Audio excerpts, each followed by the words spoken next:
할렐루야. 여호와께 감사하라. 그는 선하시며 그 인자하심이 영원하미로다. 아멘. 찬송가 21장 하나님께 찬양드립니다.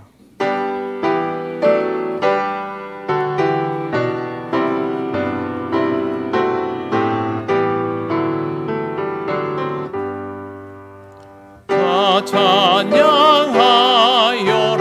전능과 창조의 주께 내 호나 주 찬양 평강과 구원의 주님. 성도들아 주 앞에 이제 나와 즐겁게 찬양하여라. 다 찬양하여라. 놀라운 만유의 주께 포근한 날개민들 품어주시는 주님. 성도들아 주님의 뜻 안에서 내 소원 다 이루리라. 다 찬양하여라. 온 몸과 마음을 바쳐 이 세상 만물이 주 앞에 다 나와 찬양. 성도들아 기쁘게 소리 높여 영원히 찬양하여라.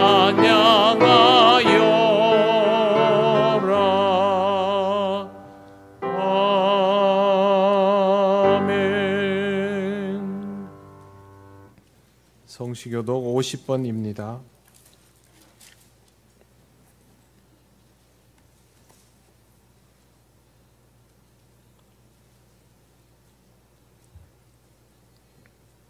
여호와께서 내 음성과 내 간구를 들으심으로 내가 그를 사랑하는도다.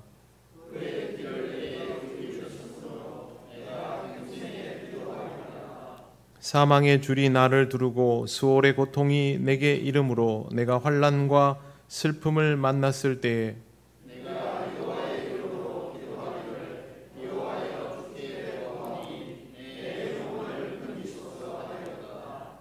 여호와는 은혜로우시며 의로우시며 우리 하나님은 긍휼이 많으시도다.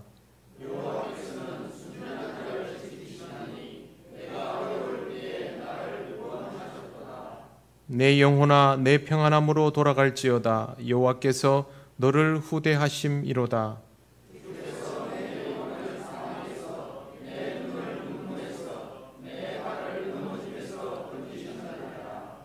내게 주신 모든 은혜를 내가 여호와께 무엇으로 보답할까?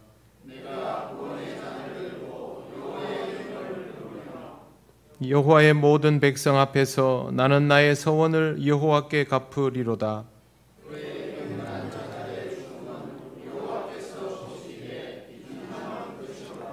아멘. 나는 전능하신 아버지 하나님 천지의 창조주를 믿습니다.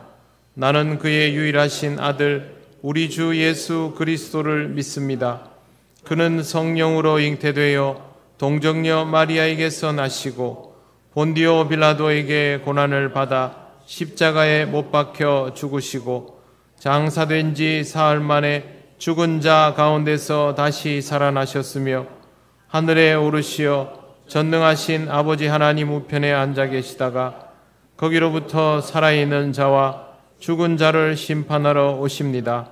나는 성령을 믿으며 거룩한 공교회와 성도의 교제와 죄를 용서받는 것과 몸의 부활과 영생을 믿습니다. 아멘.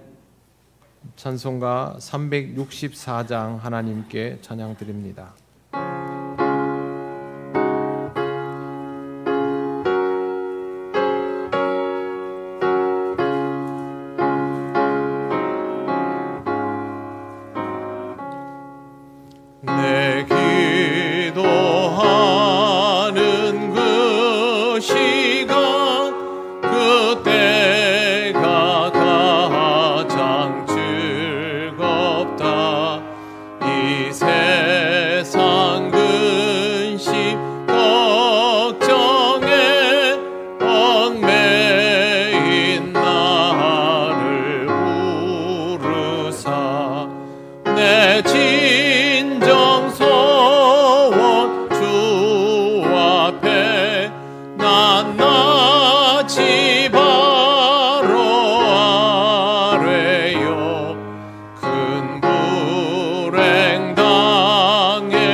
세상을 끝없이 방황하면서 위대한 길로 나갈 때 주께서 나를 이끌어 그 보좌 앞에 나아가 그 은혜 받게 하시네. 내 기도하는 그 시간 그때가 가장 즐겁다. 이때껏 지은 큰 죄로 내 마음 심히 아파도 참 마음으로 뉘우쳐 다 숨김없이 아뢰면 주 나를 위해 복 주사 새 은혜 부어 주시네. 내 기도하는 그 시간 그때가 가장 즐겁다. 주 세상에서 일찍이 저 요란한 곳 피하여 빈들에서나 산에서 온 마음을 세워 지내사 주 예수 친히 기도로 큰 본을 보여 주셨네. 아멘.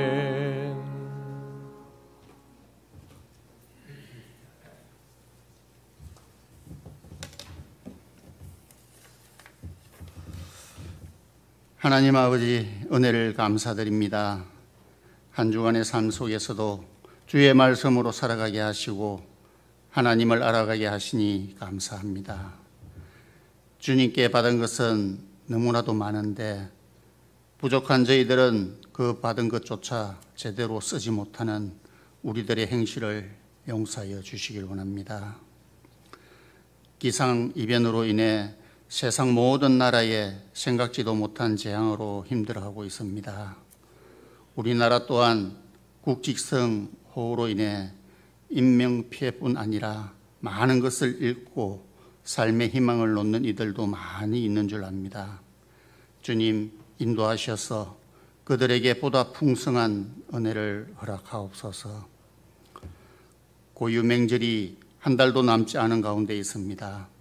우리가 가진 걱정과 시련 그리고 재앙들이 사라지게 하시고 또다시 재유행하는 코로나도 깨끗이 물러나게 인도하옵소서. 그리하여 궁핍한 가운데서 주님의 은혜로 즐겁고 유익한 추석 명절을 보내게 하옵소서. 우리에게 있어 경제가 회복되어 모든 국민이 행복한 권리를 찾게 하시고 서로 간의 관계가 회복되어 주 안에서 한 형제 자매가 될 수 있도록 은혜를 허락하옵소서. 무엇보다 예배가 회복되어 우리들의 신앙이 더욱 성장하게 하시고 하나님을 알아가는 데 열과 성을 다하는 우리들이 되게 하옵소서. 그 무엇 하나도 해결할 수 없는 우리들이지만 속히 전쟁이 멈춰지는 역사를 허락하시고 기근으로 인해 목숨을 잃는 자가 없도록 은혜를 허락하옵소서. 이번 한 주도 무더운 날씨가 계속된다고 합니다. 연로하신 교회 성도들과 이웃에게 강건함을 주셔서 이 더위를 거뜬히 이겨내게 하옵소서. 중고등학교를 시작으로 2학기가 시작되었습니다. 모든 학생들은 각자의 본분대로 학교 생활에 충실하며 학업에 매진할 수 있는 건강을 허락하여 주시옵소서. 우리 교회도 내 교구가 2개월 동안 함께하는 동행하는 교회로 예배드리며 친교 활동도 했고 또 준비하고 있는 교구도 있습니다. 은혜로운 시간들을 가졌다고 합니다. 또한 준비하는 교구에게도 은혜 충만한 시간들을 가질 수 있게 하시고 오가는 배편도 무탈하게 하셔서 많은 성도들이 즐거운 동행이 되게 하옵소서. 이곳 주의 전을 떠나 새로운 곳에서 생활하는 자녀들을 축복하셔서 그들이 있는 곳이 안식처가 될 수 있기를 소망합니다. 악한 무리들의 유혹에 빠지지 않게 하시고 오직 바른 길로 인도하셔서 걱정 근심하지 않도록 인도하여 주시옵소서. 단위에 세우신 목사님을 축복하시고 그 입술을 주장하셔서 성도 한 사람 한 사람 성령의 은혜를 부으시고 한 주간도 주의 은혜로 살아가게 하옵소서. 귀하신 예수님의 이름으로 기도드립니다. 아멘.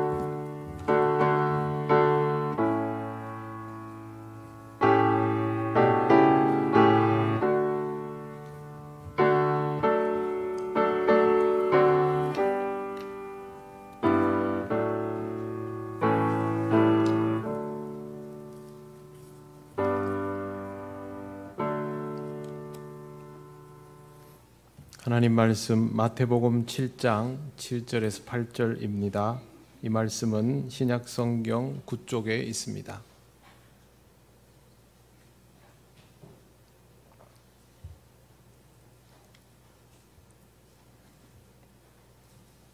마태복음 7장 7절 8절 말씀을 봉독합니다.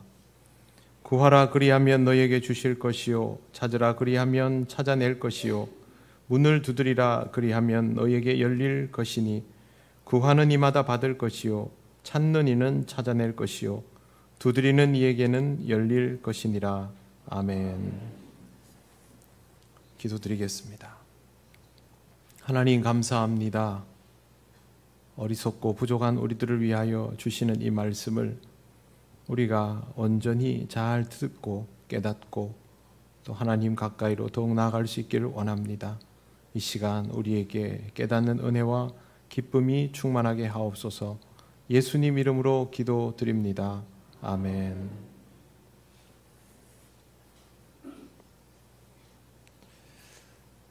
신앙생활을 함에 있어서 가장 실용적으로 할 수 있는 것이 무엇일까? 그것을 생각해 보면 제일 먼저 떠오르는 것이 기도입니다. 신앙생활에 기도만큼 실용적인 것은 없습니다. 다른 것들은 준비물도 필요하고 조건도 갖추어져야 하는데 기도는 그런 것이 없습니다. 그냥 아무 장소, 아무 시간에나 할 수 있는 것이 기도입니다. 기도에 필요한 것은 오직 하나님을 향한 믿음뿐입니다. 그리스도인은 모두 믿음을 가지고 있는 사람들이니 그리스도인이라면 누구나 아무 때나 하나님께 기도할 수 있다는 뜻입니다. 그러면 누구나 예외 없이 기도 생활이 이루어져야 하는데 실제로는 그렇지가 않습니다. 생각보다 제대로 된 기도 생활 없이 신앙 생활을 영위하려는 경우가 많습니다. 물론 이렇게 하면 제대로 신앙 생활이 유지되기가 어렵습니다. 기도하는 사람과 기도하지 않는 사람에게는 별다른 차이가 없을까요? 기도하지 않는 사람들은 별다른 차이가 없다고 생각을 합니다. 기도하는 사람이나 기도하지 않는 사람이나 인생에 뭐 그렇게 다를 게 있겠는가라고 생각합니다. 하지만 기도하는 사람은 분명히 차이를 느낍니다. 그 차이는 다름 아닌 응답입니다. 기도를 하는 사람은 응답을 받지만 기도하지 않는 사람에게는 응답 자체가 존재할 수 없습니다. 질문을 하는 사람에게 답이 있는 것이지 질문도 하지 않는 사람에게 어떻게 답이 있겠습니까? 기도도 마찬가지입니다.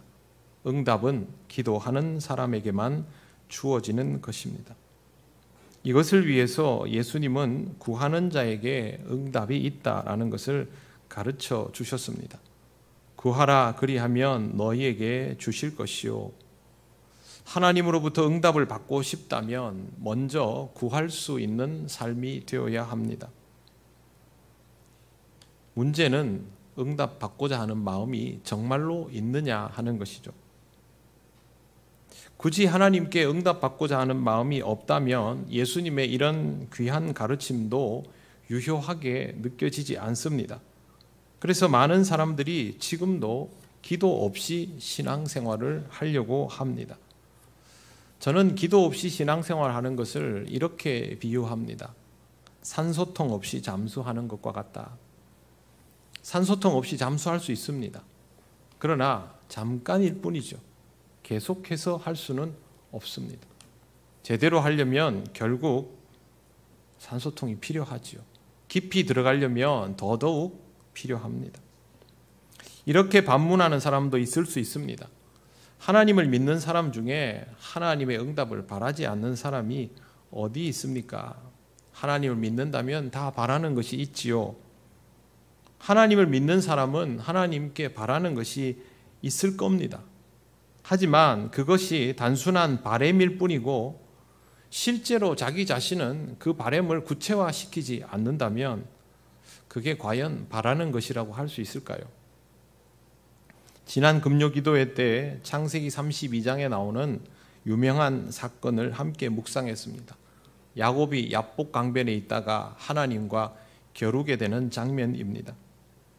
야곱은 하나님께서 은혜를 베풀어 주실 것이다 라고 약속하신 것을 기억하면서 평생을 살았습니다. 그 말씀을 똑똑히 기억하고 있는 상태였습니다. 그런데 에서를 만나러 가면서 기도하기 전에 자신의 가족과 소유를 두 그룹으로 나뉩니다. 에서가 자기 가족을 전멸시키려 하더라도 한쪽은 살아서 도망갈 수 있도록 하기 위해서 방도를 마련한 것입니다. 그 다음에 하나님께 기도하며 하나님께서 은혜 베풀리라고 하신 것을 기억합니다. 하나님, 그것을 잊지 않으셨지요. 그 은혜를 우리에게 베풀어 주시옵소서라고 구합니다. 그렇게 하고 나서 가족을 먼저 보내었습니다. 하지만 정작 자신은 야복강을 건너지 못하고 되돌아옵니다. 야곱은 하나님의 은혜를 구한 것일까요? 아니면 구하지 못한 것일까요? 만나기로 하고 약속 장소로 가지 않아 버리면 그걸 만나고 싶어 한다라고 할 수 있을까요? 그렇게 말하기 어렵지 않습니까? 약속은 했지만 만나고 싶지는 않다라고 해석합니다. 마찬가지입니다. 야곱은 은혜를 간구한 겉모양과는 달리 실제로는 하나님의 은혜를 기대하지 않은 것이나 다름없는 상태를 유지하고 있습니다. 약속을 정해놓고 다른 약속을 잡아놓은 것과 같지요. 이 말은 하나님과의 약속은 지킬 생각이 아직 없다는 뜻입니다. 이렇게 되면 야곱은 하나님의 은혜를 바란다라고 해놓고도 그 은혜를 경험할 수 있는 자리로 나아가지 못하는 상태가 됩니다. 우리 신앙생활에 이런 일들이 참 자주 일어납니다. 대부분의 부모는 자식을 위해서 기도합니다. 그리고 그 기도를 통하여 하나님께서 은혜 주시는 것들을 경험하고 하나님의 답을 듣기도 하면서 하나님이 은혜를 베푸신다라는 사실을 알게 되기까지 합니다. 그럼에도 불구하고 내 자식을 오롯이 신앙적으로 키우지는 못합니다. 세상이 어떤 곳인데 신앙만으로 아이를 키운단 말인가? 그러다가 내 아이가 이 세상에서 적응력이 떨어지면 어떻게 할 것인가? 그래도 세상에 대한 적응력을 키워주면서 신앙도 열심히 가지도록 해줘야지. 하나님께서 응답해 주실 것이라고 말씀하셨지만 최소한의 대비, 만일이라는 게 있는데 거기에 대한 안배는 어느 정도 해두어야 하지 않겠는가? 이런 생각들을 가집니다. 과연 이런 부모가 자식을 신앙적으로 키울 수 있을까요? 어렵습니다. 이런 식이면 부모도 자식도 하나님께서 응답하실 약속의 자리로 나아가지 못하게 됩니다. 이와 같은 방식의 삶은 엄밀한 의미에서 하나님의 응답을 바라는 상태라고 할 수 없습니다. 구한다고 하였지만, 구하는 행동도 했지만 구하지 않는 것과 같은 상태였기 때문입니다. 야곱은 가족을 강 건너로 보내놓고 더 나아가지 못합니다. 도저히 나아갈 수 없었던 것이죠. 그러면 결국 약속을 파기하는 것이죠. 하나님을 신뢰하지 못하니 하나님과의 약속을 지키고 싶어도 지킬 수가 없게 되는 것입니다. 기도하였는데 그 기도에 합당한 단계로 나아가지 않으면 그것은 결국 자신이 하나님께 드렸던 기도를 무효화하는 것이고 기도가 멈추어지는 이유가 됩니다. 응답하실 하나님을 불신하는 상태가 된다는 것입니다. 이런 상태에서 기도가 될까요? 기도가 되지 않습니다. 기도하지 않는 것이 아니라 기도가 되지를 않습니다. 내가 기도하면 그 기도에 맞게 내 걸음도 옮겨져야 하는데 그렇게 옮기지 못하니 내게 진도가 나아가지 않으니 내가 하고 있는 기도도 거기서 중단이 되는 겁니다. 신앙생활 하면서 기도해야 된다는 것은 아는데 기도하고 싶은데 왜 기도가 되지 않을까? 그러면 여러분의 걸음이, 내 발걸음이 하나님께서 주시는 약속을 향해서 걸어가고 있는지부터 살펴보아야 합니다. 야곱은 두려워 가지 못하고 있었지요. 기도가 되지 않습니다. 혼자 남아서 기도했다라고 해석하고 싶어 하는데 성경에는 그렇게 써져 있지 않습니다. 그냥 아무것도 못했습니다. 여러분, 이런 경험을 하게 되면 반드시 먼저 떠올려 보시기를 바랍니다. 나는 그리스도인인데, 나는 기도하는 사람인데, 내게 기도가 꼭 필요한데 왜 나는 기도하지 못하고 있는가? 나의 기도는 구체화되지 못하고 있는가? 지금 내가 서 있는 자리가 어디인가부터 보시기 바랍니다. 여러분들은 틀림없이 하나님의 말씀의 위력을 실감하지 못하고 있는 상태일 것입니다. 하나님의 약속을 신뢰하지 못하고 있는 상태이기 때문에 그렇게 기도하지 못하는 겁니다. 기도는 실용적일 뿐만 아니라 실제성이 있습니다. 기도는 실질적인 것이죠. 그런데 내가 이걸 하고 있지 않다. 나에게 있어 기도는 실질적인 것이 아니라는 말입니다. 매우 공허하고 추상적인 것에 대한 행위일 뿐이다. 그러면 기도가 되지 않습니다. 기도하지 못하고 기도가 되지 않는 인생은 걸음이 나아가지 않으니 그 자리에 주저앉아 있거나 뒤로 물러설 수밖에 없습니다. 그런데 내가 나아가야 할 길로 나서지 않고 그 자리에 주저앉아 버리거나 뒤로 물러서면 하나님은 찾아와서 싸움을 거십니다. 내가 기도하지 않고 살아도 별 문제가 없도록 내버려 두시지 않습니다. 세상 사람들은 그냥 잘 사는데 그들은 아직 하나님의 부르심을 받지 않은 상태 아닙니까? 나는 하나님께 내 삶을 내어드리고 하나님과 함께 가기로 한 사람들 아닙니까? 그런 우리들이 그냥 가만히 있는데 하나님께서 내버려 두실 리 없습니다. 하나님의 약속과 은혜를 알고 있는 사람이라면 하나님은 그것을 깨우칠 수 있는 과정을 주십니다. 야곱이 야복 강변에서 정체를 알 수 없는 대상과 싸우게 된 것이 바로 그와 같은 경우입니다. 성경에는 씨름이라고 되어 있지만 실제로 이것은 싸움이었습니다. 격투라고 보아야 하겠죠. 신학자들은 예외 없이 야곱의 이 씨름에서, 싸움에서 기도를 발견합니다. 그렇게 막연하게 느껴지는 대상, 아직은 실체를 제대로 이해하지 못하는 대상과 싸우는 것이 기도의 출발이기 때문입니다. 기도는 답을 알아서 하는 것이 아닙니다. 답을 아는 듯하여도 실질적으로는 받아들이지 못하여 알지 못하고 있는 상태, 그것이 기도의 과정입니다. 하나님의 응답을 알고 있으면서도 그 응답을 확인할 수 있는 길로 나아가지 못하고 물러선 인생이 하나님이 직접 개입하시기 시작하면 더 물러날 곳도 없습니다. 지금 야곱은 물러날 곳도 없습니다. 라반에게로 돌아갑니까? 어디로 가야 됩니까? 가족은 이미 다 먼저 보내놓았는데 결국 하나님과 겨룰 수밖에 없습니다. 이 싸움이 쉬울 리 없습니다. 사투를 벌려야 하고 여기에서 내 궁극적인 문제를 발견하게 됩니다. 기도는 나의 궁극적인 문제를 깨닫는 사건입니다. 거기에서 내 문제가 무엇인지를 비로소 알기 시작할 때 내 싸움의 상대, 나로 하여금 이것을 고민하게 만드는, 힘겹게 만드는 상대가 다름 아닌 하나님이시다라는 것도 그때 비로소 알게 됩니다. 처음에는 주변을 원망하고 시대를 원망하고 상황을 원망하고 다른 사람을 원망하고 거기서 문제를 보지만 이 문제의 원인이 나에게 있다는 것을 알게 되면 그때 상대방이 하나님이라는 것을 비로소 알게 되는 것입니다. 그 다음에 해야 할 일은 전적으로 매달리는 것밖에 없죠. 이 과정이 기도가 구체화되기 시작하는 과정입니다.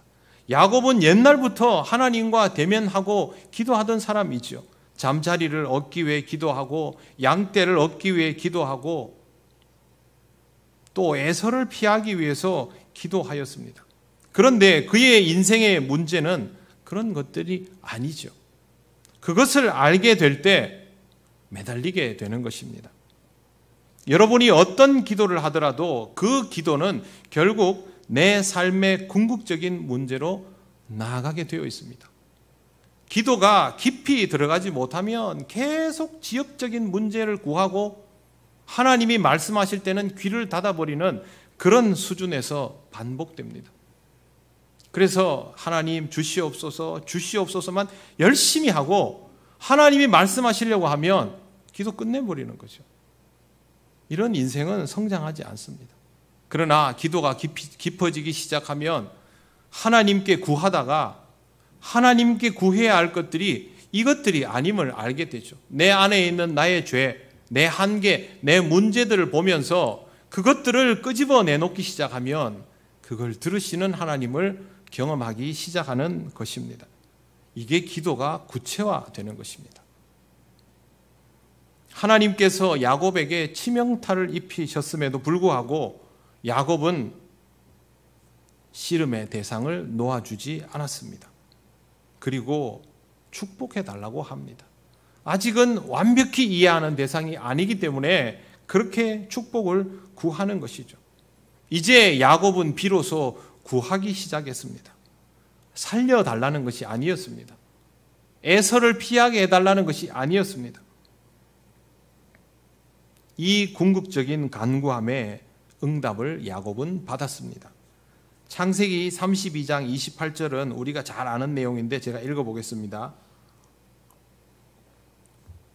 그가 이르되 내 이름을 다시는 야곱이라 부를 것이 아니요 이스라엘이라 부를 것이니 이는 내가 하나님과 및 사람들과 겨루어 이겼음이니라.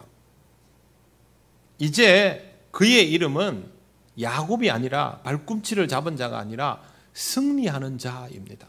그런데 그냥 승리가 아니죠. 하나님과 함께 승리하는 자, 이스라엘입니다.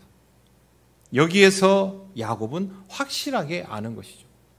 내 이름이 이스라엘이 되는 것은 하나님이 함께 하시기 때문에 가능한 것이다. 그걸 알게 된 것입니다. 기도의 과정에서 두 가지를 꼭 기억하시기 바랍니다. 첫째, 구하지 않고 물러서는 인생에 하나님은 싸움을 걸어 오신다라는 것. 이것 때문에 우리의 인생은 사투의 과정으로 들어가게 되는데 그때 내 상대가 세상이 아니라 하나님인 것을 알아차려야 하고 하나님과 부대껴야 합니다. 그리고 이것이 본격적인 기도의 과정으로 들어가게 되는 것입니다. 여기서는요, 묻고 따지고 울고 불고 원망해도 됩니다. 왜 그러냐 하면 내가 찾아간 것이 아니고 하나님께서 내게 오셨기 때문에 하나님이 내 인생을 책임져 주시려고 기회를 다시 주신 것이기 때문에 내가 얼마든지 하나님께 나아갈 수 있습니다. 싸움은 그런 것이고요. 이거는 하나님을 믿는 자가, 하나님의 자녀가 그렇게 할 수 있습니다. 저한테 와서 투정 부리는 거는 제 자식이 할 수 있죠. 누가 할 수 있습니까? 그러니 이 싸움은 괜찮습니다. 두 번째, 적극적으로 싸우고 매달리고 구해야 합니다. 기도는 신용하는 것이 아닙니다. 다른 사람들이 다 기도 생활 한다고 하니까 나도 교회 다니면 그렇게 해야지. 그건 기도가 아닙니다. 기도에 꼭 있어야 하는 것은 절박함입니다. 더 뒤로 물러날 수 없기에 내 앞에 다가오는 이와 상대하는 것이 기도입니다. 어중간하게 기도를 생각하는 사람은 응답도 그만큼 미루어질 수밖에 없다는 것을 기억하시기 바랍니다. 여러분 기도 생활하시면 지금 내가 하나님께 지속적으로 묻는 것이 무엇인지 스스로 알고 있을 겁니다. 하나님께서 내게 끊임없이 요구하는 것이 무엇인지도 여러분들은 선명하게 알면 아주 좋겠고요. 그렇지 않더라도 어렴풋이라도 알고 계실 겁니다. 아마 여러분들은 그것을 피하여 간구하고 싶어 할 것이고 하나님은 다시 그것을 피하여 계속 여러분에게 요구하실 겁니다. 그게 싸우는 거죠. 이 정도는 알고 있어야 됩니다.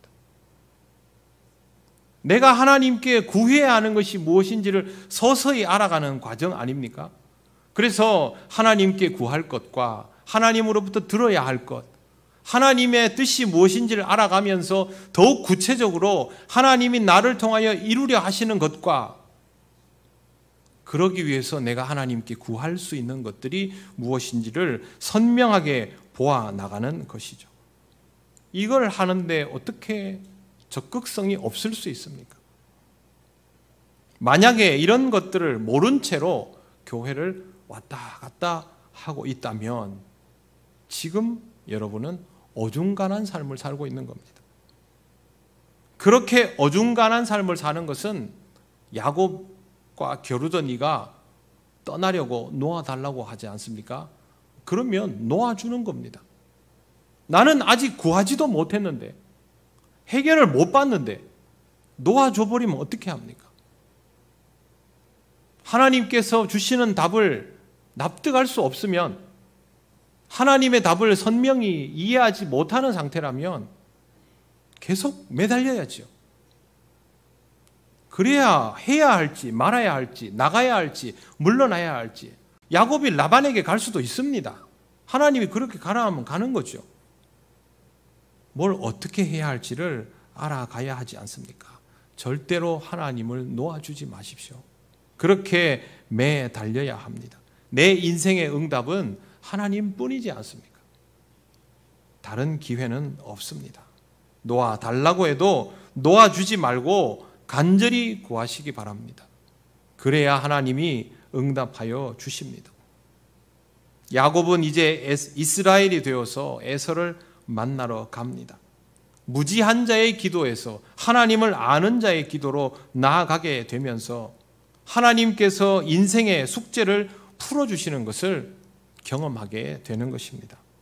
구하라 주실 것이요 라는 말씀은 이렇게 이루어집니다. 오늘 우리가 읽은 말씀에는 구하는 것과 찾는 것이 나옵니다. 구한다를 다르게 표현하면 청한다, 요청한다는 뜻이 있습니다. 거기에 주실 것이요 라는 답이 있으니 이것은 청한 것을 허락받는다라는 의미입니다. 구한 것을 허락받았으면 그 다음은 찾는 것입니다. 야곱의 경우로 말하면 매달리는 것이 구하는 것이고 이스라엘이라는 새 이름을 받은 것이 응답받은 것이라 할 수 있습니다. 그 다음은 에서를 향해 스스로 나아가는 것이죠. 하나님께서 그의 옆에 뭘 붙여줘가지고 군대를 붙여주고 뭘 해서 나아가는 것이 아니라 그 응답을 믿고 나아가는 것이 찾는 것입니다. 그래서 찾는 것은 자발적인 겁니다. 구하라, 두드리라 이것은요 하나님께서 답을 주시는 것이고 찾는 것에 대한 답은 스스로 얻어야 합니다. 다른 누구도 해줄 수 없고 하나님이 해주시는 일이 아닙니다. 신앙생활에서 지혜롭다라는 말은 다른 의미가 아니라 내가 해야 할 것과 하나님이 하실 것을 구별하는 것입니다. 하나님이 가지시는 답을 내가 정해버리고 내가 해야 할 것들을 하나님께 미루면 아무것도 되지를 않습니다. 하나님께 이것을 해도 되겠습니까? 라고 요청해서 하나님의 허락이 떨어지면 그때부터는 내가 최선을 다해서 해야 되는 거죠. 그러다가 앞에 막히면 그때 두드려야 하는 겁니다. 그리고 그 두드림에서 열림은 내가 하는 게 아니라 하나님이 하시는 겁니다. 그래서 구하라, 두드리라의 답은 신적인 수동태로 되어 있습니다. 우리가 하는 것이 아니라 하나님이 하시는 것이니 하나님께서 허락하시고 하나님께서 열어주실 때까지 기다려야 한다라는 의미로 말씀하여 주신 것입니다. 우리의 삶 속에 열린다는 말은 어떤 의미일까요? 눈에 보이는 결실을 얻는다? 물론 그것도 될 수 있겠죠. 그러나 그것보다는 직접적인 대면함이 이루어진다는 것이 됩니다. 하나님께서 주시는 응답을 직접 대면할 수 있게 되었다. 우리에게 있어서 하나님이 주시는 가장 귀한 응답은 예수 그리스도를 제대로 만나는 것이죠. 성령께서 우리를 만나 주시는 것이죠. 성령이 내게 오시는 것이죠. 이게 가장 귀한 응답이죠. 그와 같은 방식으로 해서 내 삶의 문제들을 해결받을 수 있게 되는 구체적인 사건들이 다 문을 두드려 열리는 일이 됩니다. 중요한 것은 이거 내 마음대로 할 수 없다는 겁니다. 하나님의 몫이기 때문에 나 혼자 판단하고 나 혼자 시도하고 나 혼자 결론 내리고 그러면 안 됩니다. 기도할 때 이렇게 하는 경우 있지 않습니까? 하나님, 제가 올해 안에 이 문제를 해결을 봐야 됩니다. 그래서 제가 그때까지 열심히 작전 기도하겠습니다. 그러면 올 12월까지 답을 주십시오. 답을 안 주실 수도 있습니다. 하나님, 우리 애가 원래 취업을 올해 말고는 기회가 없습니다. 이것도 자기 판단이죠. 올해 말고는 기회가 없습니다. 제가 오늘부터 금식하면서 기도할 테니까 하나님께서 올해 우리 애를 꼭 붙여주십시오. 붙여주실 것을 믿습니다. 진짜 믿습니다. 그러면 무조건 해줘야 됩니까? 아닙니다. 그 문이 열리는 것은 하나님의 주권입니다. 그래서 우리 애는 원래 취업을 할 수도 있고 못할 수도 있습니다. 그럼 우리는 어떻게 해야 됩니까? 문을 열어줄 때까지 기도해야 되는 거죠. 다시 너는 다른 길로 도전해라 그러면 다른 길로 도전해야 되는 것이고, 기다리라 그러면 기다려야 하는 것이고, 더 빨리 해주시면 더 빨리 해주시는 것의 의미를 다시 물어야 되는 겁니다. 하나님 앞에 열심히 기도하고 그렇게 가열차게 사는 것은 좋지만 하나님이 판단하시고 결정하실 일들을 그렇게 정하지 마십시오. 자식들 진학, 취업, 결혼 이런 문제만 나오면 이성을 잃는데요. 그때도 항상 그렇게 기도하시기를 바랍니다. 하나님께서 답을 주실 때까지 저는 두드리겠습니다. 열어주실 때까지 두드리겠습니다. 그런 마음으로 기도할 수 있어야 합니다. 이렇게 대답할 수도 있습니다. 시간이 지나면 원래 아니라도 언젠가는 될 일 아니겠습니까? 근데 굳이 그렇게 기도할 필요가 있을까요? 그렇게 기도하고 있어야 그 일이 이루어질 때 하나님이 하신 일인 것을 명백히 받아들이게 됩니다. 그래야 하나님 앞에서 우리 자신을 잃지 않고 겸손히 하나님께서 인도하시는 그 다음 단계로 나아갈 수 있는 겁니다. 구하고 찾고 두드리는 일은 우리의 인생에서 한 번 이루어지는 일이 아닙니다. 반복적으로 일어납니다. 우리의 신앙이 초보적인 단계에 있을 때도 일어나지만 신앙이 좀 자라났을 때도 그러한 일들은 일어날 수밖에 없고, 신앙이 아주 깊어진 상태라 할지라도 굉장히 난이도가 높게 이런 일들은 다가오게 되어 있습니다. 그러니 하나를 가지고 답을 우리 스스로 내놓고 우리 스스로 시기를 정하고 방향을 정하고 판단해 버리면 안 된다는 겁니다. 하나님이 허락해 주시면 움직이고 거기에서 찾게 되면 두드리고 열리면 그 문을 열고 들어가서 다시 허락받고 움직이고 두드리고를 반복하는 것이 신앙인의 삶입니다. 그렇게 나아가는 우리는 언제나 하나님을 구하고 하나님으로부터 답을 얻는 삶이 되기 때문에 시험에 들거나 실족하지 않습니다. 우리의 삶에 진정한 변화가 있기까지 하나님은 개입하시고 주도하시고 역사하십니다. 하나님께서 믿음으로 살아가는 우리의 인생에 책임을 지신다는 사실을 항상 기억하시기를 바랍니다.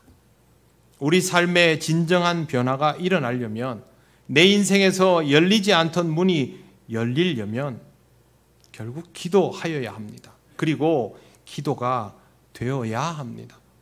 기도하는 척이 아니라 내 입맛대로의 기도가 아니라 제대로 응답받으며 성장하는 그런 기도의 자리가 있어야 한다라는 것이죠. 여러분에게 무엇이 필요한지 잘 생각해 보시기 바랍니다. 여러분의 상태에 따라서 각각의 나의 상태에 따라서 하나님이 지금 나에게 다가오시는 방식이 다를 것입니다. 주저앉아 있다면, 물러나 있다면 하나님은 여러분에게 싸움을 거십니다. 그리고 여러분이 매달리기 시작한다면 하나님께서 여러분에게 그리스도인으로서 나아가는 삶을 허락해 주실 겁니다. 그때는 최선을 다해 경주하십시오. 그리고 다시 문이 보이면 두드리시면 됩니다. 지금 내가 처해 있는 상황이 어떤 것인가를 기도를 통하여 발견하시고 거기에서 역사하시고 응답하시는 하나님을 경험하시기를 바랍니다. 하나님과 함께하는 삶을 통하여 여러분의 인생은 물러나지 않고 함께 하나님과 나아갈 수 있는 인생, 아름다운 성장을 이루어가는 신앙의 삶이 될 것입니다. 하나님은 기도하는 나의 간청을 들어주실 것이고 두드려야 할 문을 두드릴 때 그것을 열어주셔서 은혜를 경험하게 하실 것입니다. 이렇게 가야 해방과 평안을 누리실 수 있습니다. 어렵고 힘든 시간은 우리의 인생에 당연한 것입니다. 이를 통하여 하나님을 더욱 기쁘게 만나고 하나님의 은혜를 체험하시기를 바랍니다. 기도드리겠습니다. 하나님 감사합니다. 그리스도인이 무엇인지를 모른 채로 세월을 보내는 우리에게 주의 말씀을 통하여 깨닫게 하시니 감사합니다. 기도의 신용으로 그치는 삶이 아니라 기도가 되어가는 인생이 되게 하여 주시옵소서. 하나님의 응답이 우리를 이끌어 주셔서 한 걸음씩 한 걸음씩 더 나아가게 하실 줄 믿습니다. 감사드리며 예수님 이름으로 기도드립니다. 아멘. 찬송가 366장 찬양하시며 봉헌하시겠습니다.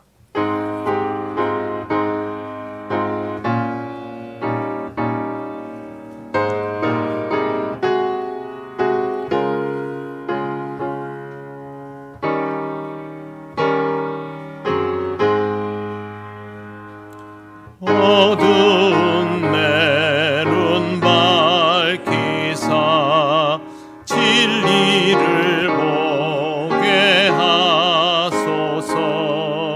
진리의 열쇠 내게 주사 참빛을 찾게 하소서. 깊으신 뜻을 알고자 엎드려 기다리오니 내 눈을 뜨게 하소서. 성령이여 막혀진 내 귀 들으사 주님의 귀한 음성을 이 귀로 밝히 들을 때에 내 기쁨할 양 없겠네. 기쁘신 뜻을 알고자 엎드려 기다리오니 내 눈을 열어주소서. 성령이여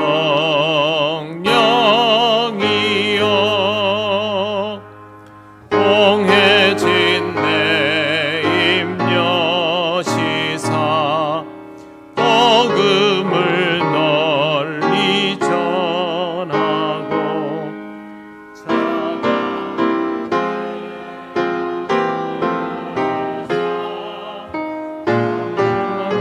하게 하소서. 기쁘신 뜻을 알고자 엎드려 기다리오니 내 입을 열어주소서. 성령이여.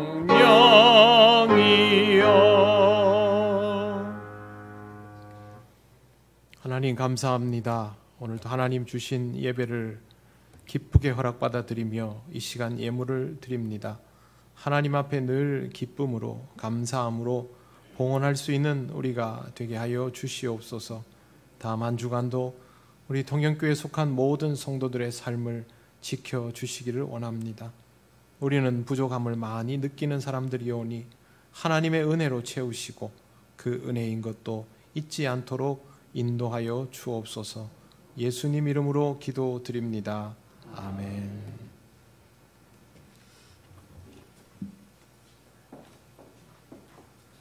교회 소식 알려드리겠습니다. 예배에 나오신 모든 분들을 환영합니다.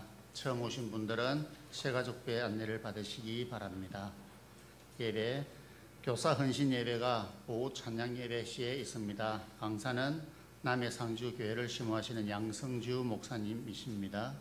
모임, 기간 원래가 이 예배 후에 있습니다. 각 지정장소에서 회의를 해 주시고 보고서를 사무실로 제출해 주시기를 바랍니다.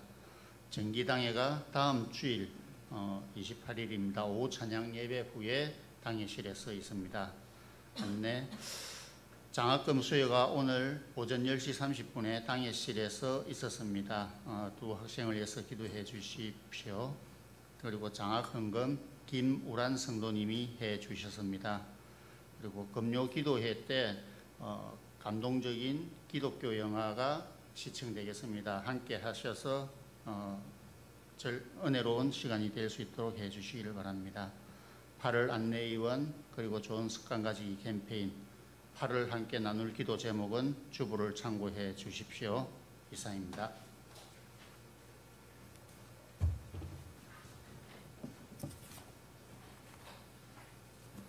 네, 오늘 등록하신 새 가족 있습니다. 우리 김수곤 집사님 인도하신 박대식 집사님, 우리 교회 계속 오셔서 함께 예배드리고 오늘 등록을 하셨습니다. 잠깐 일어나 주시겠습니까?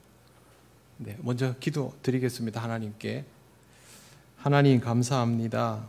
우리가 함께 믿음 안에서 동역할 수 있는 우리 집사님 보내어 주셔서 하나님 안에서 함께 예배하며 아름다운 동행을 이루어 갈 수 있도록 길을 열어주심을 감사합니다. 하나님께서 귀한 신앙의 경험이 있게 하시고 또 주님 쓰시기에 좋은 일꾼으로 살아가게 하시고 우리와 함께 아름다운 성장을 이루어가게 하옵소서. 감사드리며 예수님 이름으로 기도드립니다. 아멘. 박수로 환영하시겠습니다.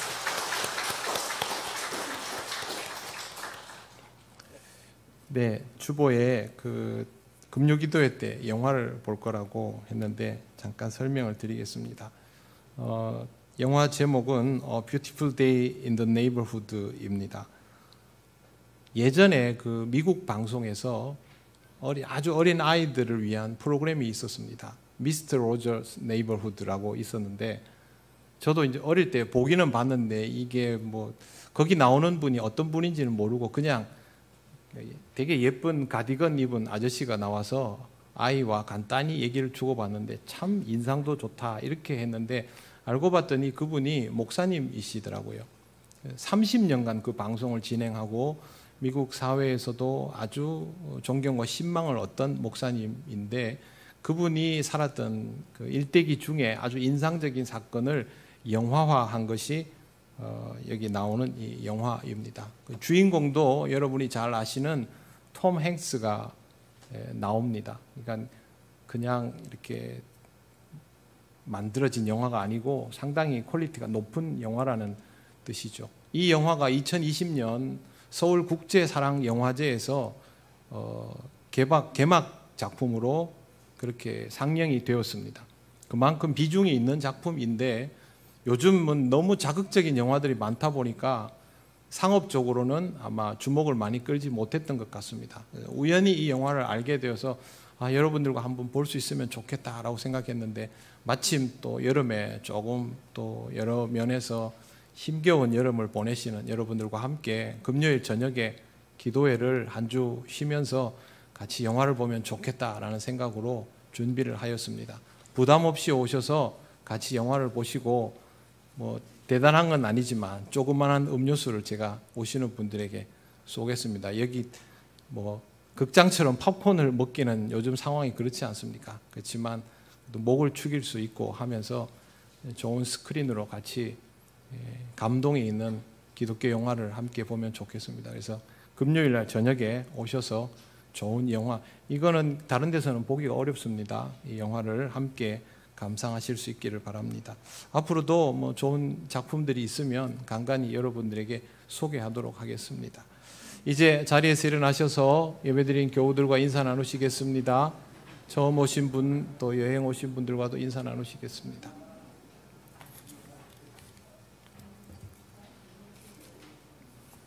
찬송가 635장 주기도문 찬양 드립니다.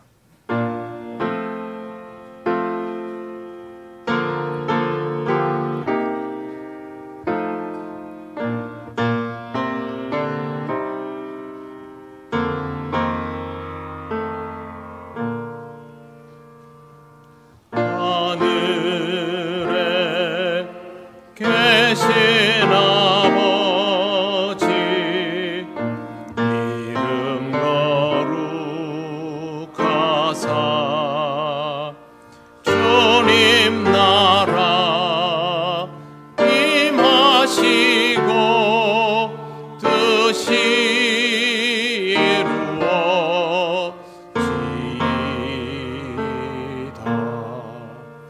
일용할 양식 주시고 우리들의 큰 죄 다 용서하옵시고 또 시험에 들게 마시고 악에서 구원하소서.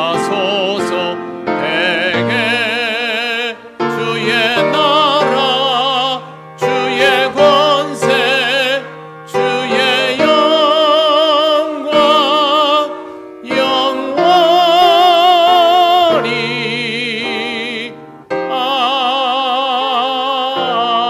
아멘.